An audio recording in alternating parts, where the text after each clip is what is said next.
Hello again, everybody. It's the Reverend J. Goldstein, and welcome to another episode of Doodling with Reverend J. Today's episode, we're going to be drawing a bunch of grapes. Now, grapes are delicious. They come in many varieties, and they're nature's candy.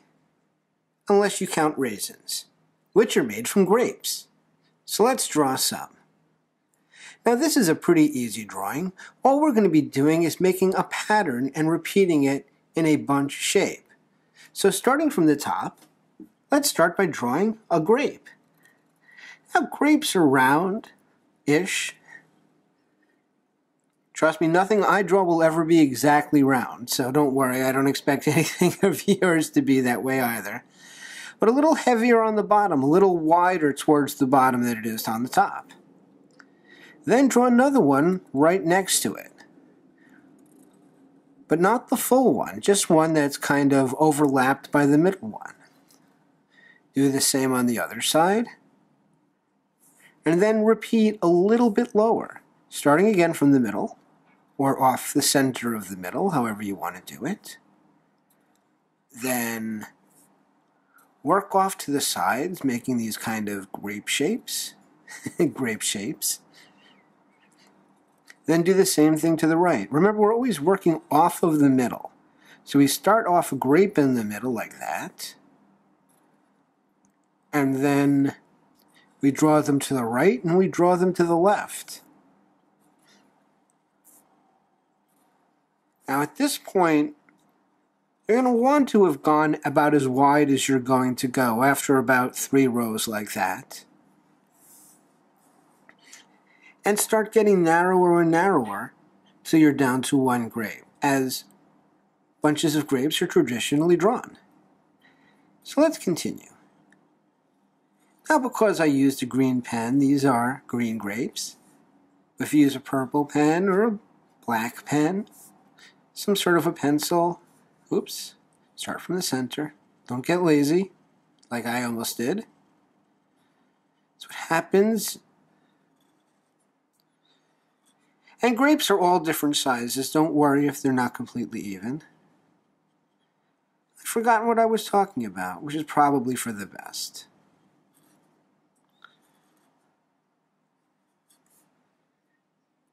So, oh boy, almost did it again. Don't work in from the sides, work out from the middle. And eventually you want to be down to about 3 grapes, like we are right there. Then you can kind of make one big grape down at the bottom. 2 little ones to that side. And then all you need is the vine. The stem from the grapevine. And I'm not sure if grapevines have leaves on. Grape leaves, of course they do. So we'll put a leaf on this. First we'll make a little circle on the top for dimension. And if you remember how we make the leaf, we make a long S shape, then bend off, make a point at the end, then connect that with a big curve like that. And a line down the middle. Now here's some fun. We're going to shade every one of these grapes. And as usual, the light will be coming from this direction. So we'll be shading the left side of every single grape.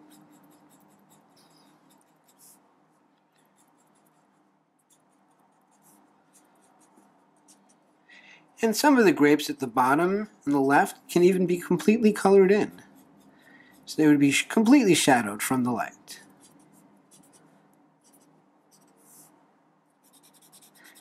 And of course you'll have to be more detailed with the larger grapes, the ones that can be seen more easily. But that's good for the illusion.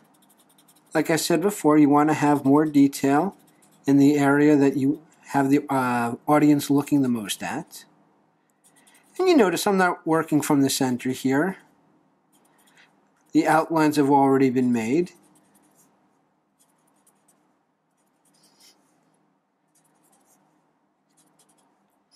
Now, if you had a lot of time, you could use the same pattern we used on the hot dog. just colored these in completely and just left little shiny parts instead of putting shadows. I'd like to say there's no wrong way to do this, but I have a feeling that's a challenge somebody would be up to. I'd rather you try to do it the right way. Put a little bit of detail here on the leaves, like that. A little bit of shadowing on that too. Shadowing on the stem, just like we did with the flower. We make a line alongside of the part that's away from the light source. And for good or evil, I don't know if I'm capable of creating evil, especially not with a bunch of grapes. I think we're almost done. I don't really like the shape of the entire bunch here. So I'm going to add another row like that. Do a little bit of shading. I'm probably doing a terrible job of shading. I'm trying to do it from sitting behind the camera. Normally I would be leaning over the picture, and the result wouldn't be that much better, but there would be some there would be some difference. Don't worry. As long as you're having fun drawing it, what difference does it really make anyway, right? So if you're at the grocery store, you can take a look at a bunch of grapes and get some ideas if you're interested in doing this project. And when you're done, you'll have something similar to this. A bunch of grapes. If you enjoyed this video, please hit the like button, share this with somebody else, subscribe to the channel. You will be able to see me draw more things on this exciting level. Thanks for joining me. It's the Reverend J. Goldstein. Ta-da! Hello again, everybody. It's the Reverend J. Goldstein, and welcome to another episode of Doodling with Reverend J. In today's episode, we're going to be drawing an ice cream cone. It's a nice day in New York City, kind of in early spring. It's in the 60s, so I was thinking about ice cream. So why not draw some? It has a lot less calories if you do it this way. So to start drawing our ice cream cone, we're going to draw the cone part. We'll start a little bit above the middle of the page, or the middle if that's what you prefer, and make kind of a slanted line, like that. Then we'll come over a little bit to the right here, and make another slanted line that meets the first line at the bottom. There we go. Next, we're going to start the ice cream part. And an ice cream scoop, as you know, is a round shape because of the shape of the scoop itself. So we'll estimate that it should start about here and bring down a couple of curved lines that go out a little bit further than our cone. And when the ice cream scoop picks up the ice cream, it always leaves a little bit of extra around the edge of the scoop, which is what comes out over the side of the ice cream cone. So we can draw that part with little curves. Start on that side with a little curve, kind of jutting out a little bit and coming back in.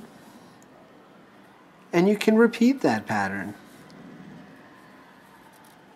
And this gives the impression of ice cream coming out over the cone in its very generous serving. And what flavor is our ice cream? Well, you can decide by the color of your magic marker. So even though my favorite ice cream is banana, today we're having strawberry, which is nice too.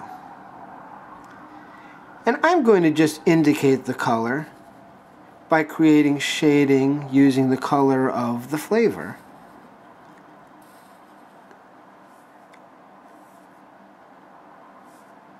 And that indicates the roundness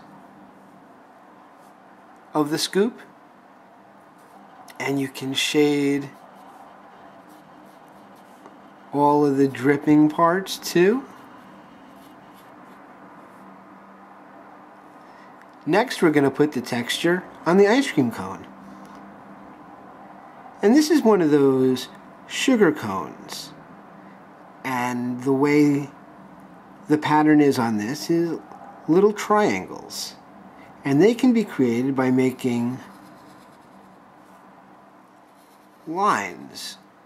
Some that go this way, and some that go this way.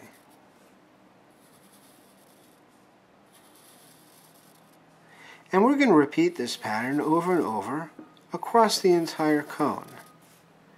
But maybe you'll just do a few of these in one corner, just to kind of indicate the pattern. Next, we're going to put some shadowing on the cone itself. Give that a little bit of depth also.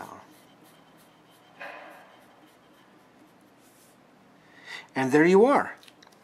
It's an ice cream cone. And since it's a pointed thing, it's kind of tough to give it a place to be. Can't really put it in the grass. But we can make these lines. One big, one small, one big. One big, one small, one big.